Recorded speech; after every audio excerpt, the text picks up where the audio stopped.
Bring us our closed session back to close it out. Yes, Mr. Chair, there was a motion to come out of closed session made by Mr. Johnson, seconded by Ms. Parker. Unanimous vote of the board to come out of closed session, and whereas the Bedford County Board of Supervisors has convened a closed meeting pursuant to an affirmative recorded vote and in accordance with the provisions of the Virginia Freedom of Information Act, and whereas Section 2.2-3712 of the Code of Virginia requires a certification by the Bedford County Board of Supervisors that such closed meeting was conducted in conformity with Virginia law. Now, therefore be it resolved that the Bedford County Board of Supervisors does hereby certify that, to the best of each member's knowledge, only public business matters lawfully exempted from open meeting requirements by Virginia law were discussed in the closed meeting to which the certification resolution applies, and only such public business matters as were identified in the motion convening the closed meeting was heard, discussed, or considered by the Bedford County Board of Supervisors. Mr. Johnson? Yes. Mr. Tuck? Yes. Ms. Bansley? Ms. Parker? Yes. Mr. Sharp? Yes. Mr. Davis? Yes. Mr. Chair? Yes, So certified. okay. Now I'd like to call tonight's board meeting to order and, Getting a little early, aren't you? huh? What? Did you say? Not 7 o'clock yet. That's how he breaks his records. I'm trying to break a record tonight. Man, that guy's a cheater. And anyway, want to welcome everybody and appreciate you being here tonight, and remind you to turn your cell phones off or vibrate if you have them. First thing we'll do is have a moment of silence.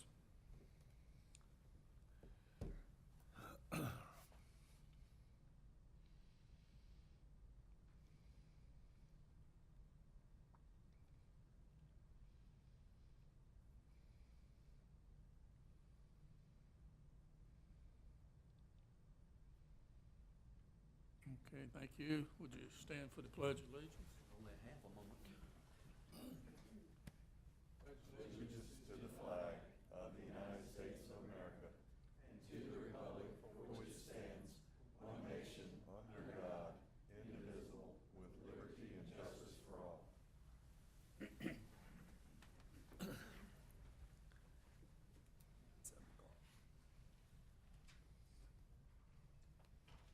All right. Next is the approval of the agenda. Is there any changes or questions on the agenda? Hearing none, get a motion that the agenda is approved. So moved. Second. Okay, motion made by Mr. Tuck, second by Mr. Johnson. All in favor say aye. Aye.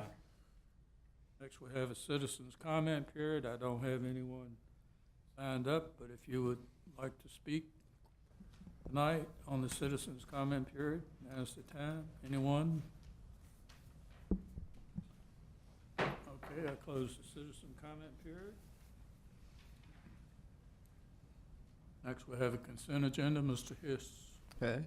Mr. Chair, we have 2 items on the consent agenda this evening. The first item is a resolution approving the submission, acceptance, and appropriation for a community CPR training initiative grant from the Bedford Community Health Foundation.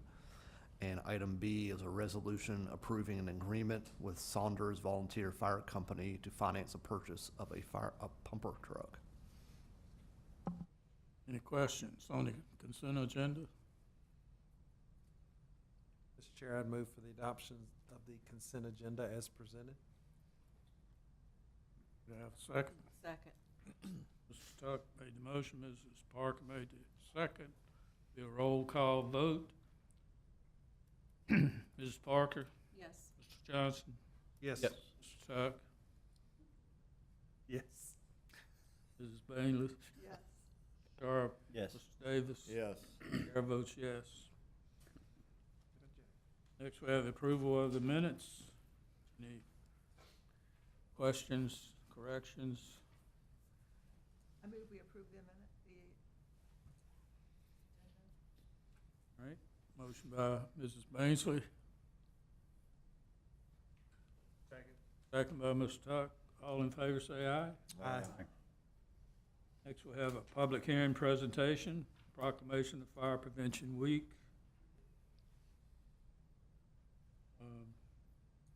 I don't know who's doing that. Who's, I signed it and you took it back. Was this one? This one? No, you had a folder and I gave it back. All in favor?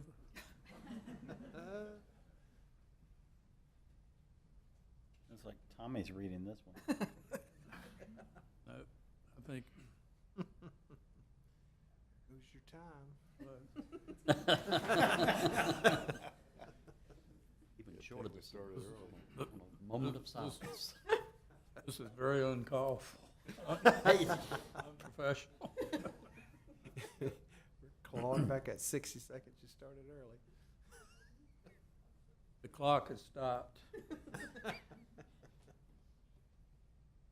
Clock never stops. Who wants to read that? You. All right. You read.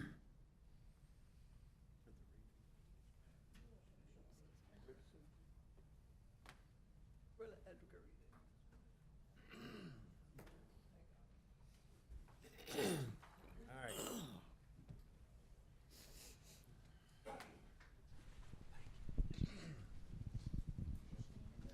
You want me to read this?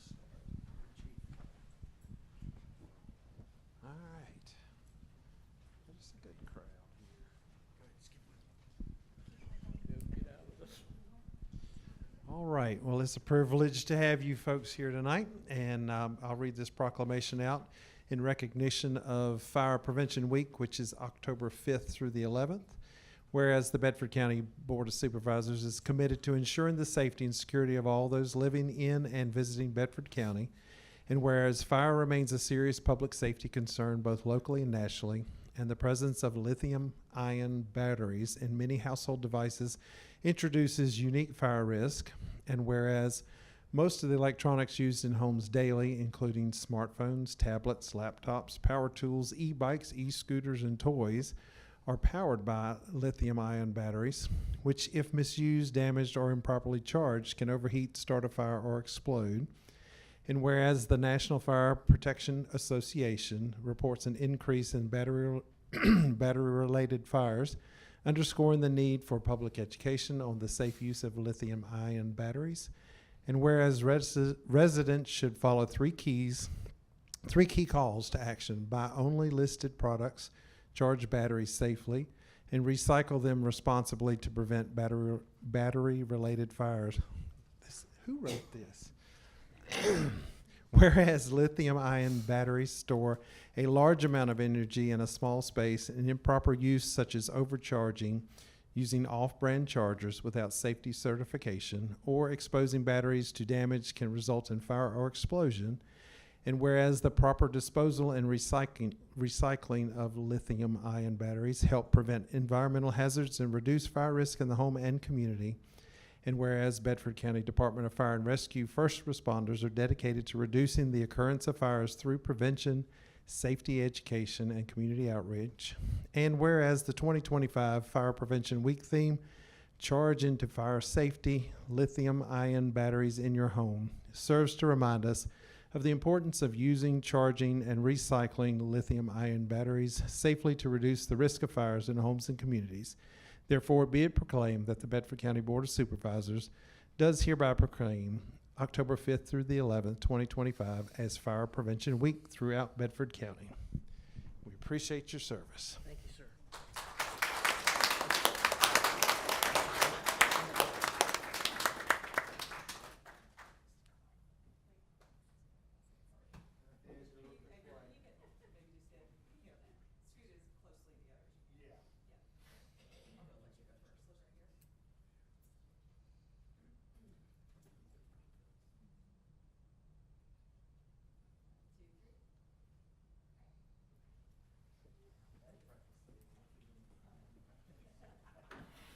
Good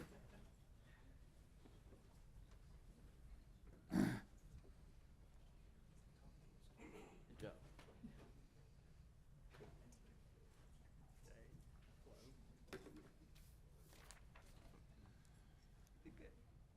Thank all of y'all again for your service. Next, we have a public appearance by Doug Berry. The update us on the Vietnam War Memorial. Mr. Chairman, ladies and gentlemen, my name is Doug Berry. I reside at 323 Long Hill Road in Good, Ms. Parker's District Number 7. Thank you for allowing me to come out. I saw several of you at Centerfest, and we've had conversations, and thank you once again. I'm with the Bedford Vietnam Veterans Memorial. I'll refer to that as BVVM in some instances. I'm here to give you just a brief update on the initiative to erect a memorial in Bedford that you signed the resolution to back on June 10th of 2024. Before my update, if you'll indulge me just for a minute, I'd like to ask if we have any Vietnam veterans present to have them stand to be recognized. And Vietnam era as well. So, thank you.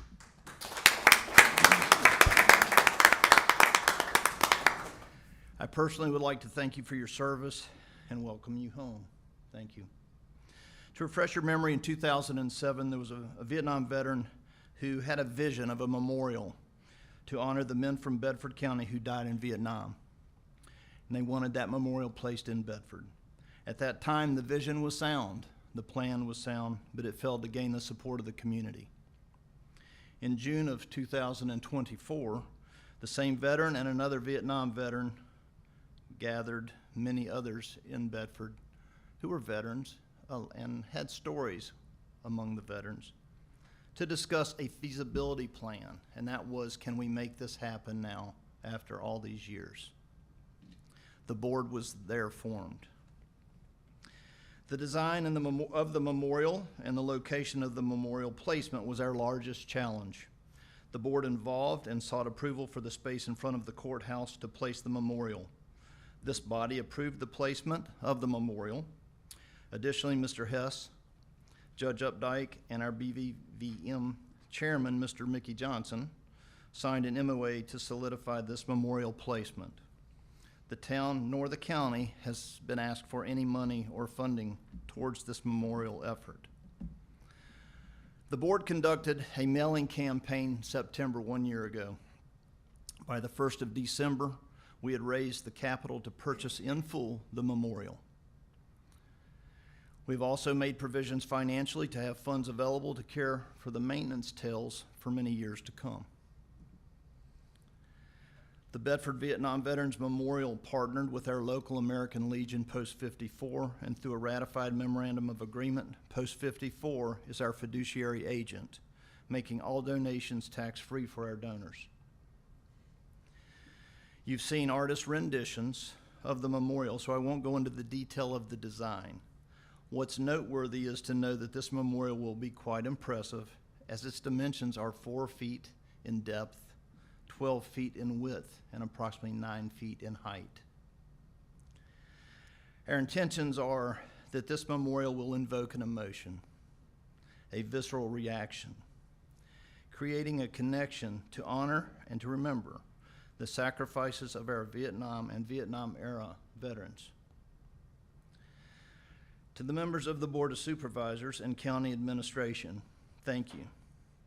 Speaking from a veteran's perspective, words can't adequately say how grateful we are for your cooperative effort and support in this endeavor we embarked on back in June.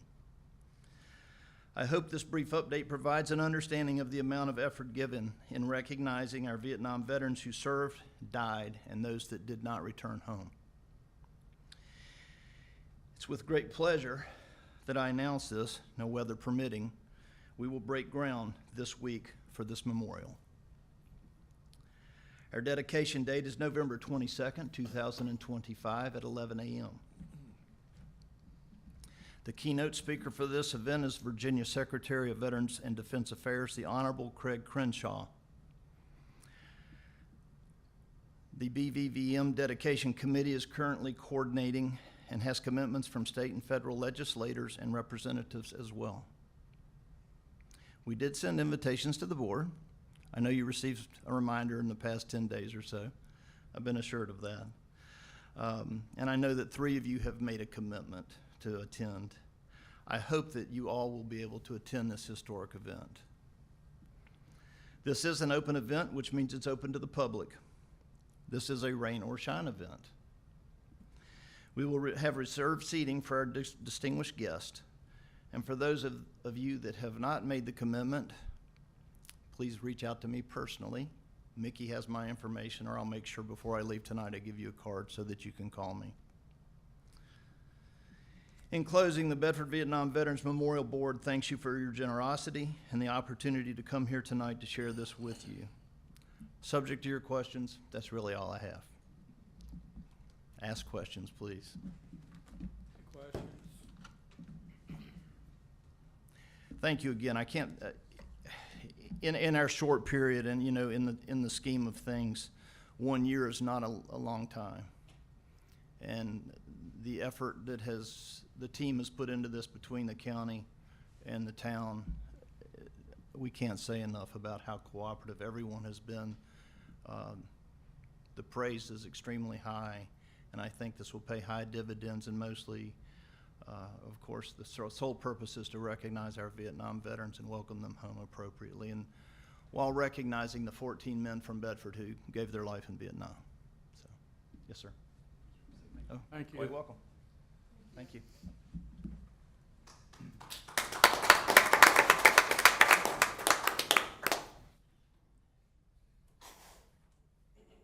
Next, we have the action and discussion items. First one is consideration of a resolution for staff to bid an award for the preparation of painting for the first floor of the parking garage, and that will be presented by Mr. Kaufman. Good evening, ladies and gentlemen. This evening I bring before you a resolution to authorize staff to bid an award, a new coating for the P1 level of the Bedford County Courthouse parking garage. When that thing was originally built, it had a smooth trowel concrete finish, which when it is wet or it's snowing becomes treacherous and slippery. It's quite dangerous. They put a coating on the P2 level at some point some years back, which has made a huge difference, but the bottom floor remains in need of attention. We have budgeted this in the CIP process. The budget has come around this year, and we've appropriated $100,000 for this particular project. We've got some preliminary budget numbers that tell us that that should be a very reasonable undertaking at that price. But really, it's just kind of a safety thing. We need to do this, keep people safe that are parking in there, make sure that we're doing right by the people that are using that facility. Any questions?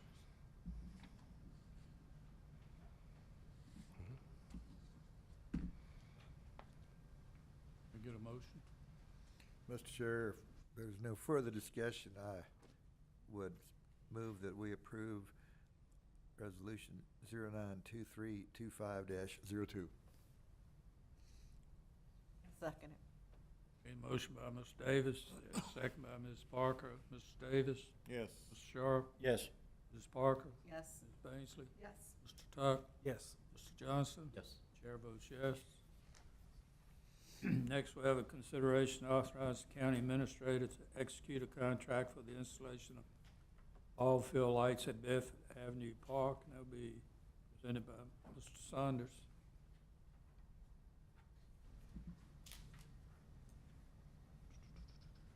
Thank you, Mr. Chair. Here we go. Yes, so this was a field lighting project at our county rec or Bedford Avenue Park. So just kind of, so we're replacing the field lighting at field 1 and 2 of the softball, baseball fields. This will also cover the soccer fields at Bedford Avenue Park. The purpose would be to expand evening and seasonal play, reduce scheduling conflicts, and improve community access. This next slide here, you'll see the smaller numbers is just the light pollution. You'll see obviously the lights will be mostly on the fields, and as it goes out gradually would not be a disturbance to any of our neighbors there on Mountain Avenue. A total of 10 poles will be installed. This includes 10 precast concrete bases, galvanized steel poles, including 2 common poles. The 2 common poles would be shown here at A4 and B4 on this slide to light both the soccer field and down the first base side of field 2. The lights will also be on a control link control and monitoring system. This will provide a remote on-off system and timer system. Field 2 and the soccer fields will be on the same service. Field 1 will be on its own service, but will be prepped to include the pickleball basketball courts, so we could tie that into a future project there. These systems and lights will also be under a 25-year warranty. This is a must-go Sourcewell contract that we're looking to do. So the current situation, again, the existing lights are at the end of their useful life. Maintenance has become cost prohibitive. The repurposing plan for the lights and things that do work, we're able to use those parts at other park locations, and the poles can be used for maintenance at our trails, at our parks, in our park system. Strategic priorities would include it supports increased recreation access, promotes community health and wellness, encourages youth and adult participation in sports, and strengthens community engagement. The fiscal impact, again, the total cost of the project is $471,914. We do have the funding available through the general fund CIP of $420,000. The remaining need of $51,914 will be covered by savings from other capital projects this fiscal year. Prior actions, the board previously approved the $420,000 in the CIP funding, and current request would be to move forward with the Sourcewell contract. And that's all I have, unless you all have any questions. Questions? Yes. Yes, sir. You said that the equipment that's currently there would be repurposed, but yet it's beyond its reasonable life. I don't understand. So there are parts that are still working, like the poles, for instance. Again, we could use those at trail maintenance. The lights that we do have, the ballasts and things, to be able to replace them, it's cost prohibitive to be able to do that. So at the same time, the parts that do work, we want to be able to repurpose those. But yeah, so that's kind of where that stands. I mean, don't get me wrong, I'm not opposed to providing citizens with what they need. What, did you actually perform a cost analysis of fixing these lights up and versus replacing them? Yes, sir. So we've looked at that in the past. Let me see if I can find the cost for that. It's roughly, the ballasts are roughly for each lamp's $400 plus lift, electrician each time that we've been able to do that, but they don't typically last any time when we're going back and having to do that pretty frequently. So again, it's just not to where it needs to be, I guess. And these were originally installed as well in 1992, so they've definitely reached kind of their life expectancy, I guess. Well, again, not to belabor the point, but certainly I'm well aware that ballasts don't last forever and they need to be replaced, but I mean, I assume this has been going on since 1992. I mean, everything needs to be replaced, bulbs and so forth. I guess my question is, if a ballast is $400, and if the lighting is adequate with those ballasts, how many lights are we talking about replacing? It's 10 poles currently and 45 lights currently. So how many ballasts are there replaced? One per bulb. So you said 10 poles. Correct. So even if you replaced them to the tune of what, how often do you have to replace them? The ballasts? How often will we replace those recently, Brian, do you know? So 4,000 a year to replace them? And I suppose at that time you probably replaced the light bulbs as well, right? Correct. Yes, sir. I mean, it seems $420,000 seems like a lot to spend when you could get by with, let's say, 5,000 a year. Anybody else? I mean, this is, I kind of agree with Mr. Davis. I thought maybe when you said they reached the end of their life, that you couldn't fix them or it wasn't worth fixing, but if you could spend $4,000 a year and replace the ballasts and the light bulbs, take a long time to get payback on $400,000. Understand. You know, How about the poles?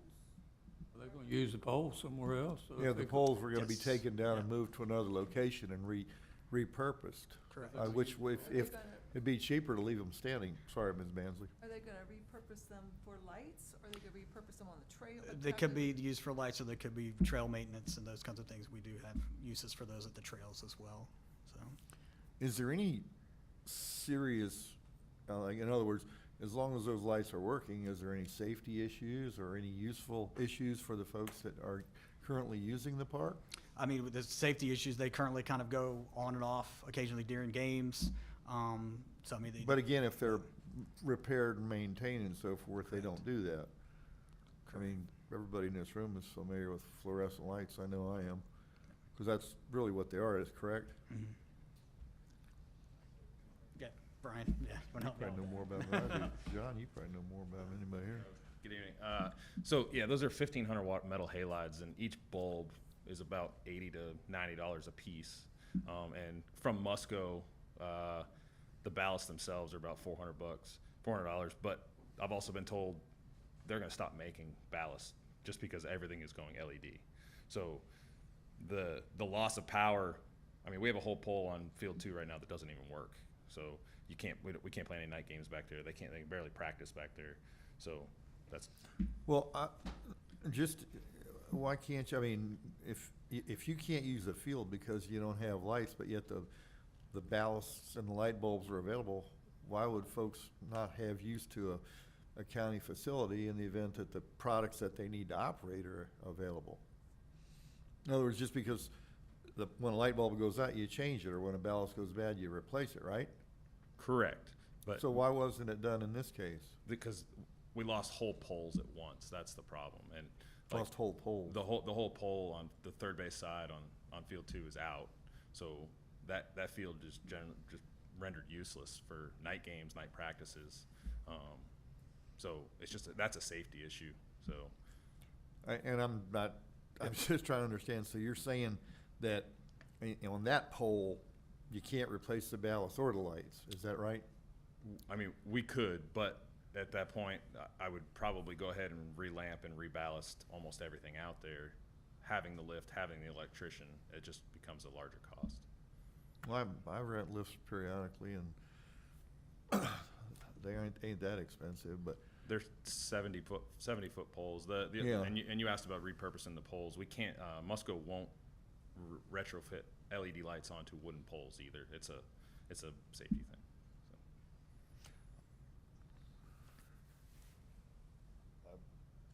I'm just real reluctant on this, but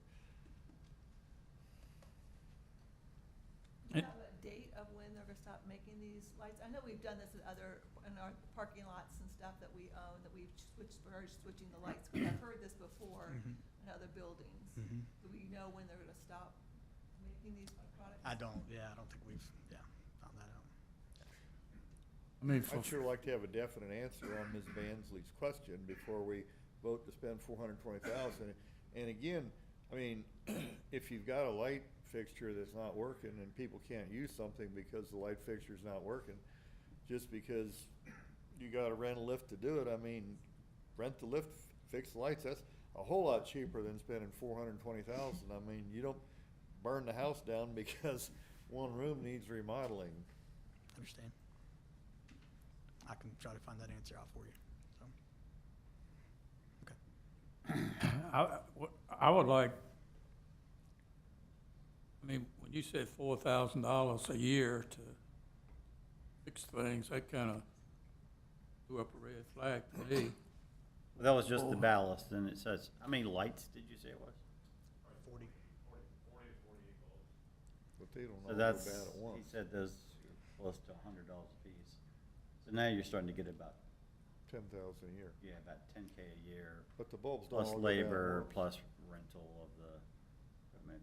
You know, you're probably in the neighborhood of 12, 13 a year, something like that. Divide that into 420. I mean, you could go out and these things that are, they're gonna quit making, stock up on some, have them in stock for a while. And you find out what it would cost to maintain that, Yes, sir. and bulbs and ballots and stuff like that, and come back to us. Yes, sir. Come back next time if you want to. Yes, sir, we can do that. Everybody, And in Okay the with that? meantime, if them, if that light post is out, get it working so that people can use that facility. If it's, I mean, if it's worth spending $420,000 to put brand new lights on it, it's sure worth spending, what, $400 on a ballast and fix those lights on that one post so it can be operating and the cost of the rental. I just don't understand not doing that. I would also like to know, like, what's the energy efficiency? I know that's why the ballast lights are being phased out. So it would be nice to know, what's the energy efficiency? How much are we gonna save by changing over to these lights? Sure. Mr. Chair, I move to table this until the next meeting for this additional information. Second. Mr. Second. Tuck. Okay, Mr. Tuck made a motion, we table this and to the next meeting, and you made a second. Bob Second. made the second. I guess this need to be a roll call? Voice vote. Just a voice vote is fine. Yea or nay. Aye. Yeah, all in favor? Aye. I did. Bob.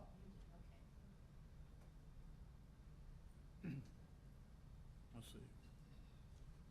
Next, we have a consideration of a resolution modifying the cable television franchise between Bedford County and Shentel, and that's gonna be presented by Mr.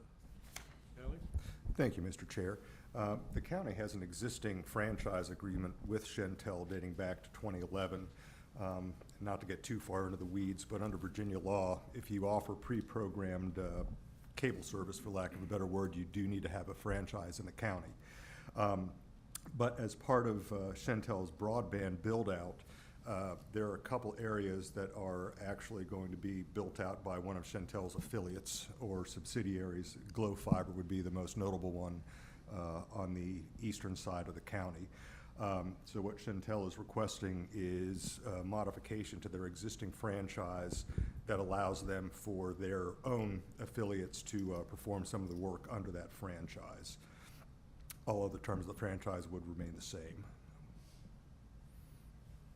No cost No, involved? no. This And is not an exclusive agreement. It is not, no. So this allows for all the officers in here to have cable TV, and watch during the day? Absolutely, sir.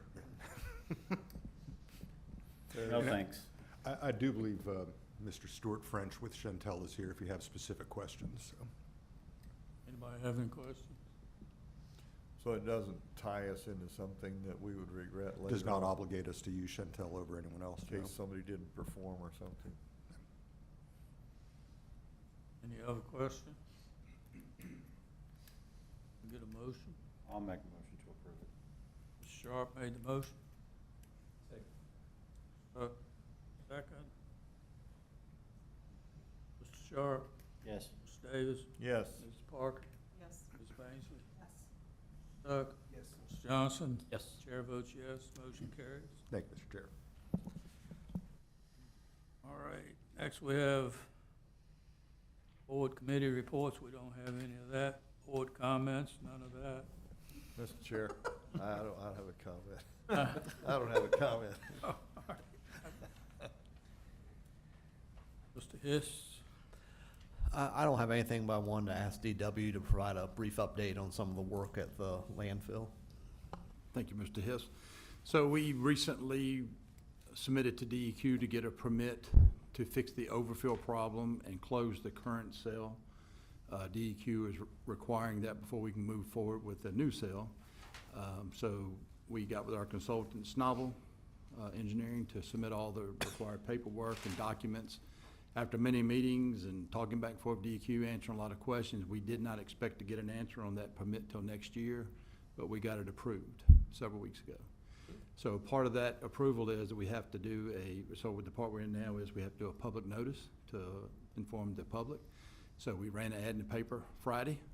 We have the documents and the permit, a copy of the permit is on, at the Central Library here in town, and a copy is also at the landfill for people to come view for 30 days. And after that, we'll review any comments or concerns, and then we will be putting out an RFP for the construction to fix the overfill and the closure of that cell.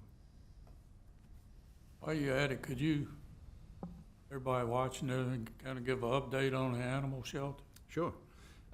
So this, in the past 2 weeks, we've got that, Coleman Adams has worked very diligently and got that under roof. Started putting in the ductwork for the heating and HVAC. All that's going real well. Working on the inside electrical and plumbing and pouring the floor. Coming along real good. Sounds good. Yeah.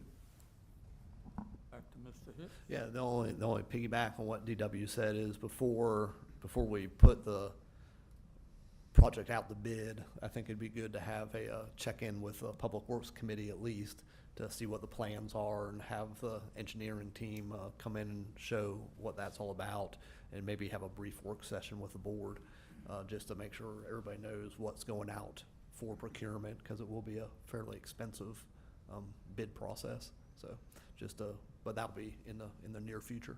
We'll have those meetings. No board appointments? Mr. Skelly? Nothing further at this time, Mr. Chair. Okay, Mr. Hiss?